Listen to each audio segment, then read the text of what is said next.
It has been 5 days since the Taliban took over Afghanistan. NATO forces say that more than 18,000 people have been evacuated so far. So let's now tell you what is happening on ground. Military flights continue to evacuate citizens of other countries. The United States continues to send aircraft for rescue operations. The US State Department is also sending consular officers to other locations like Qatar and Kuwait to help them with the evacuation process. Meanwhile, US President Joe Biden is expected to speak today on the same issue. So far, about 6,700 individuals have been moved out of Kabul in the last 5 days, out of which 1,800 are American citizens. According to a report by The Times, the United Kingdom might be departing its last evacuation flight from Kabul. This is being seen as an accelerated timeline for withdrawal. The UK-bound flight touched down in Dubai briefly. About 1,200 people have already left from Kabul. UK Prime Minister Boris Johnson has promised to accept 20,000 refugees from Afghanistan.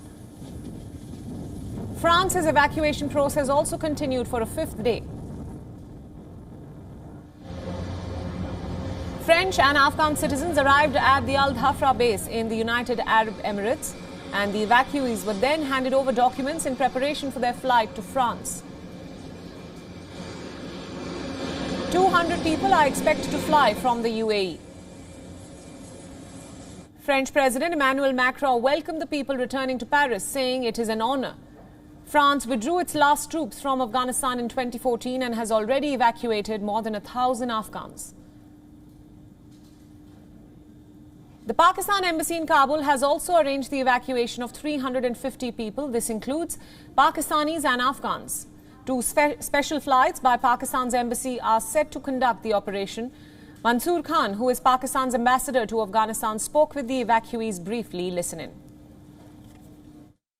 Pakistan embassy, Pakistan government will continue to provide this assistance to international community members here, our Afghan brothers and sisters here, for those who want to go to Pakistan at this time of their need, and we like to facilitate as much as possible. Australia's Prime Minister Scott Morrison has confirmed that the first evacuation flight from Afghanistan carrying Australians and Afghan visa holders landed in Perth. 94 people were flown from the Australian military base in the United Arab Emirates. Morrison also said that the situation in Kabul is chaotic. The Australian forces are unable to operate outside the airport. The situation in Kabul does remain chaotic. We are engaged in constant messaging and contacts wherever we possibly can with those we are seeking to evacuate. Operations of Australian Defence Force or others who are there beyond the airport are not possible.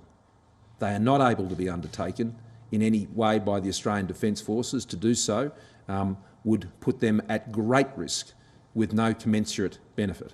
WION World is now available in your country. Download the app now and get all the news updates on the move.